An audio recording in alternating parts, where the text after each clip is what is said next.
എടി, ഞാനേ കഴിഞ്ഞ ദിവസം അവളുടെ വീട്ടിൽ പോയിണ്ടായിരുന്നു. വീട്ടിൽ പോയപ്പോ അവളൊരു നല്ലൊരു മോഡേൺ ഡ്രസ് ഒക്കെ ഇട്ട് നിൽക്കണ്ടായിരുന്നേ. ആ സമയത്താണ് അവളെ കയറി വന്നു. പിന്നെ പറയണ, അമ്മയ്ക്കാണെങ്കിൽ ഇവളുടെ ഡ്രസ്സ് പിടിക്കണില്ല, ഇവൾക്കാണെങ്കിൽ അമ്മ പറയുന്നത് കേൾക്കാനേ പറ്റണില്ല.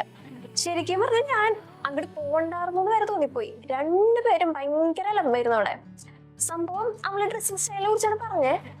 അപ്പോ അവളുടെ ഭാഗത്ത് നോക്കിയാ അവളെ വർക്കും തോന്നും, പക്ഷെ അമ്മയുടെ ഭാഗത്ത് നോക്കിയാൽ അമ്മയെ ശരിയെന്ന് തോന്നും. അപ്പൊ ഞാൻ ചിന്തിച്ചു, ഇന്നത്തെ ഈ ഒരു കാലത്ത്, ഈ ജെൻസി പിള്ളേരുടെ ഒരു കാലത്ത് ഈ ഡ്രസ്സിനൊക്കെ കുറിച്ച് ഇത്രയും കൺസേൺ ആവേണ്ട ആവശ്യമുണ്ടെന്നൊക്കെ ചിന്തിച്ചിട്ടുണ്ട്. ഇപ്പൊ ഈ ഇൻസ്റ്റാഗ്രാമിൽ റീൽസിൽ ഓരോരുത്തരുടെ ഡ്രസ്സ് കണ്ടിട്ടുണ്ടാവും. അതിനേക്കാളൊക്കെ എത്രയോ ഭേദമെന്നറിയാം അവൾ ഇട്ടിരുന്ന ഡ്രസ്സ്. പിന്നെ അമ്മ ഒരു കാര്യം പറഞ്ഞു, ഈ കോലത്തിലാണ് അവൾ നാളെ നിൽക്കണമെങ്കിൽ അവളുടെ കല്യാണം മുടങ്ങും. ആ കല്യാണം മുടങ്ങിയില്ലെങ്കിൽ പിന്നെ അവളുടെ കാര്യം. വസ്ത്രധാരണ ഒരു കൺസേൺ അല്ലേ? എനിക്കതൊരു കൺസേൺ ആണ്. കാരണം നമ്മുടെ ശരീരം എന്ന് പറയുന്നത് പരിശുദ്ധാത്മാവിന്റെ ആലയമാണെന്നാണ് നമ്മൾ കാറ്റഗിസം ക്ലാസ്സുകളിൽ മുതൽ നമ്മൾ പഠിച്ചിട്ടുണ്ട്. ഞാൻ ബൈബിളിൽ ഇങ്ങനെ ഒരു വചനം കണ്ടായിരുന്നു. ഇത് ഈ ഒരു ബേസിസിൽ 1 കൊരിന്തോസ് 6-ാം അധ്യായത്തിലെ 19-20 വാക്യങ്ങളിൽ ഒരു വചനം ഞാൻ ഇങ്ങനെ വായിക്കുകയുണ്ടായി. ഇങ്ങനെയാണ് വചനം: നിങ്ങളിൽ വസിക്കുന്ന ദൈവത്വമായ പരിശുദ്ധാത്മാവിന്റെ ആലയമാണ് നിങ്ങളുടെ ശരീരമെന്ന് നിങ്ങൾക്ക് അറിഞ്ഞുകൂടെ? നിങ്ങൾ നിങ്ങളുടെ സ്വന്തമല്ല. അപ്പോൾ നിങ്ങളുടെ സ്വന്തമല്ല എന്ന് തന്നെയാണ് ബൈബിളിൽ പറയുന്നത്. നിങ്ങൾ വിലയ്ക്ക് വാങ്ങപ്പെട്ടവരാണ്, ആകയാൽ നിങ്ങളുടെ ശരീരത്തിൽ ദൈവത്തെ മഹത്വപ്പെടുത്തുന്നു. മൈ ബോഡി മൈ ചോയ്സ് എന്നതിലുപരി പരിശുദ്ധാത്മാവിന്റെ ആലയാണ് നമ്മുടെ ശരീരം, അങ്ങനെയല്ലേ? അപ്പൊ ആ ശരീരത്തെ ഏറ്റവും വിശുദ്ധിയോടുകൂടെ കാത്തു സൂക്ഷിക്കാനായിട്ട് നമുക്ക് കടമയുണ്ട്. അപ്പൊ മറ്റുള്ളവർക്ക് ഒരു ഒതപ്പ് സൃഷ്ടിക്കാത്ത വിധം ഒരു വസ്ത്രധാരണയാണ് നമ്മൾ എല്ലാവരും ഫോളോ ചെയ്യേണ്ടതെന്നുള്ളതാണ്. അതാണ് ഞാൻ മനസ്സിലാക്കിയത്. അപ്പൊ അതേപോലെ തന്നെ നമ്മുടെ ശരീരം വിശുദ്ധിയോടുകൂടെ കാത്തു സൂക്ഷിക്കാനും അങ്ങനെ സ്വർഗത്തിലെത്താം എന്നുള്ളതാണല്ലോ നമ്മുടെ ലക്ഷ്യം. വിശുദ്ധമായവ വിശുദ്ധിയോട് ചെയ്യുന്നവർ വിശുദ്ധരാകും എന്ന വചനം നമ്മൾ ഓർമ്മിപ്പിക്കുന്നു. പക്ഷെ ഈ വിശുദ്ധി കാത്തു സൂക്ഷിക്കാനും സ്വർഗത്തിലെത്താന്ന് പറഞ്ഞു കഴിഞ്ഞാൽ അത്ര എളുപ്പമുള്ളൊരു കാര്യമാണെന്ന് എനിക്ക് തോന്നണില്ല. പക്ഷെ കഴിഞ്ഞ ദിവസങ്ങളിൽ നടന്നൊരു മരണം, എൻ്റെ ഒരു ഫ്രണ്ടിന്റെ മരണം, അവളുടെ പേര് ജിയന എന്നാണ്, 23 വയസ്സുള്ളൂ. ആ മരണം എന്നെ കൂടുതൽ വിശുദ്ധിയിലായിരിക്കാനും സ്വർഗത്തിലെത്താ എന്നുള്ളൊരു പരമമായിട്ടുള്ളൊരു പ്രാധാന്യത്തെ കുറിച്ച് തന്നെ കൂടുതൽ ബോധ്യപ്പെടുത്തി എന്നെ സ്ട്രോങ് ആക്കി. മരണത്തോടുള്ള നമ്മുടെ പേരൊക്കെ എനിക്ക് നഷ്ടപ്പെട്ടു. മെയ് 23-ാം തീയതിയാണ് അവളൊരു ആക്സിഡന്റിൽ പെട്ടിട്ട് ഹോസ്പിറ്റലൈസ്ഡ് ആവുന്നത്. ആ ദിവസങ്ങളിലൊക്കെ ഞാൻ പ്രത്യേകമായിട്ട് പ്രാർത്ഥിച്ചിരുന്നു അവൾക്ക് വേണ്ടിയിട്ട്, ദൈവത്തിന്റെ ഇഷ്ടം എന്താണെന്ന് അറിയാൻ വേണ്ടിയിട്ട്. ഞാൻ ജൂൺ 5-ാം തീയതി അവള് മരിക്കുകയായിരുന്നു. എന്നെ സംബന്ധിച്ചോളം എനിക്ക് ഭയങ്കര ഒരു വേദന ഉണ്ടാക്കിയൊരു നിമിഷമായിരുന്നു അവളുടെ മരണം. നമുക്കറിയാം ചിലപ്പോൾ മരിക്കുന്നത് അറിയുന്നെങ്കിൽ പോലും ഞങ്ങൾ ഭയങ്കര ക്ലോസ് ആയിരുന്നു. ഞങ്ങള് കുറെ കാര്യങ്ങളൊക്കെ ഷെയർ ചെയ്യും. ചെറുപ്പം മുതലേ തൊട്ടുള്ള ഒരു നല്ലൊരു ഫ്രണ്ട്ഷിപ്പ് സൗഹൃദം ഞങ്ങൾ തമ്മിലുണ്ടായിരുന്നു.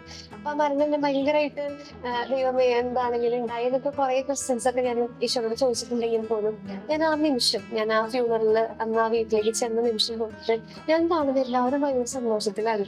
ആന്റി മംഗളും ചേച്ചി അനീറ്റിയും ഒക്കെ എല്ലാവരും ഭയങ്കര ഹാപ്പിയാണ്. ഞാൻ ആ ഒരു ഹാപ്പിനെസിന്റെ ഒരു റീസൺ വെച്ചപ്പോ ആന്റി ഇങ്ങനെ പറയുണ്ടായി, അവള് സ്വർഗത്തിലല്ലേടി, നമ്മൾ എന്തിനാ വിഷമിക്കുന്നത്? അപ്പോഴാണ് എനിക്ക് അജീന്റെ സ്വർഗത്തിലാണ്, അപ്പൊ ഞാൻ എന്തിനാ വിഷമിക്കുന്നത്? അപ്പൊ അമ്മയുടെ അന്നത്തെ ദിവസങ്ങളിലെ ബാക്കികള് ഭയങ്കര എല്ലാരും ഇൻസ്റ്റയിലും അല്ലെങ്കിൽ ന്യൂസിലൊക്കെ കണ്ടിട്ട് നാളെ എന്റെ മകളുടെ യേശുമായിട്ടുള്ള വിവാഹമാണെന്നായിരുന്നു ആന്റിയുടെ ഒരു വാചകം.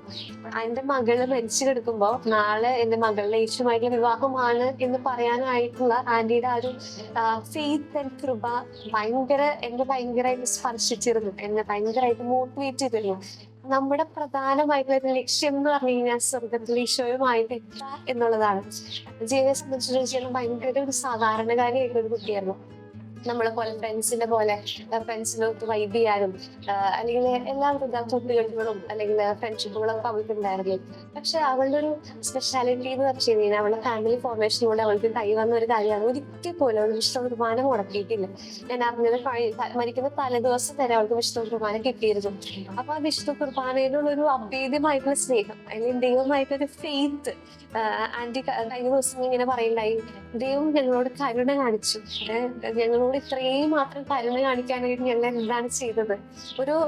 നമുക്കൊക്കെ ആ ഒരു സിറ്റുവേഷൻ വരുമ്പോ നമ്മൾ മകൾ മരിച്ചു കിടക്കുമ്പോഴും നമുക്ക് ഇങ്ങനെ പറയാൻ പറ്റുന്നെങ്കിൽ ദൈവമായിട്ട് അത്രയുമായിട്ടുള്ളൊരു ബന്ധം നമുക്ക് വേണം. അല്ലെങ്കിൽ സ്വർഗത്തിൽ എത്താനായിട്ട് എനിക്ക് ശരിക്കും പറഞ്ഞാൽ മരണത്തിലൂടെ അല്ലെങ്കിൽ ആ ഫ്യൂണറൽ സെലിബ്രേറ്റഡ് ഫ്യൂണറൽ ആയിരുന്നു.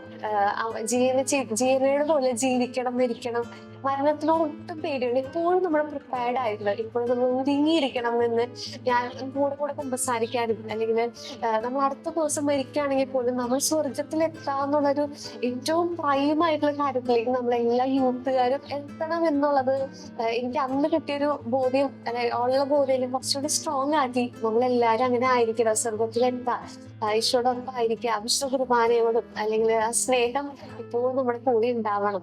സ്വർഗത്തിലെത്താ എന്ന് പറയുന്നതാണ് നമ്മുടെ പ്രഥമമായിട്ടുള്ള ലക്ഷ്യം. ചെറിയ കാര്യങ്ങൾ കൊണ്ട് പോലും നമ്മൾ സ്വർഗത്തെ നഷ്ടപ്പെടുത്തരുത്. നമ്മുടെ വസ്ത്രധാരണം പോലെ നമ്മൾ നരകത്തിൽ പോകണോ? എടേ, ഞാൻ എന്റെ ഫ്രണ്ടിനെ കുറിച്ച് നേരത്തെ പറഞ്ഞില്ലേ നിന്നോട്? അത് ശരിക്കും ഞാനാടി. എനിക്കൊരു ഡൗട്ട് അടിച്ചായിരുന്നു നേരത്തെ. ശരിക്കും എന്നാ എനിക്കൊരു ഡൗട്ടും കൂടി ഉണ്ട്. നമ്മൾ ഈ ഇക്വാലിറ്റി, സമത്വം അങ്ങനെ കേട്ടിട്ടില്ലേ? ശരിക്കും ആ ഒരു കൺസെപ്റ്റിനെ കുറിച്ചിട്ട് നിനക്ക് എന്താ അഭിപ്രായം? ഇക്വാലിറ്റിനെ കുറിച്ച് ഞാൻ മനസ്സിലാക്കിയ കുറച്ച് കാര്യങ്ങൾ ഇതാണ്. ഇക്വാലിറ്റി എന്ന് പറയുന്നത് നമ്മൾ ഓരോരുത്തര് മേടിച്ചെടുക്കേണ്ടതോ അല്ലെങ്കിൽ ഒരാൾ തരേണ്ട ഒരു കാര്യമല്ല. സ്ത്രീക്കും പുരുഷനും ഈക്വൽ ആയിട്ടുള്ള റൈറ്റ്സും കാര്യങ്ങളൊക്കെ ഉണ്ട്. ദൈവം സ്ത്രീയെയും പുരുഷനെയും ഈക്വൽ ആയിട്ട് തന്നെയാണ് സൃഷ്ടിച്ചേക്കുന്നത്. പക്ഷെ അവർക്ക് രണ്ട് ഡിഫറെന്റ് റോൾസ് കൊടുത്തു എന്നുള്ളതാണ് പ്രാധാന്യം.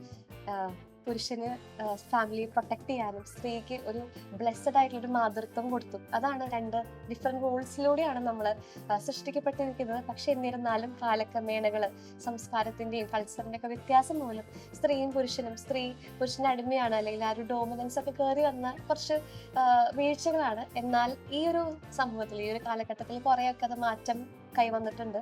അപ്പൊ നമ്മളും ആ ഒരു കൾച്ചറിലൂടെയാണ് നമ്മളുടെ സിബ്ലിങ്സിനെയും അല്ലെങ്കിൽ നമ്മൾ ഫാമിലിയിൽ നമ്മൾ മുൻപോട്ട് പോകുമ്പോൾ, ഫാമിലി ആയിട്ട് മുമ്പോട്ട് പോകുമ്പോൾ നമ്മൾ ആ ഒരു സമത്വം അല്ലെങ്കിൽ ഫാമിലിയെ ഒരുമിച്ച് എല്ലാ കാര്യങ്ങളും ഒത്തൊരുമിച്ച് ചെയ്യുക, ആ ഒരു കൾച്ചർ നമ്മൾ ഡെവലപ്പ് ചെയ്യണം. നമ്മൾ അതിനെ പ്രോത്സാഹിപ്പിക്കണം. നമ്മുടെ ഫ്രണ്ട്സിന്റെ ഇടയിലും നമ്മുടെ സിബ്ലിങ്സിന്റെ ഇടയിലും. അല്ലാണ്ട് സമത്വം, ഇക്വാലിറ്റി എന്നത് വേറൊരു ആസ്പെക്റ്റിലല്ല.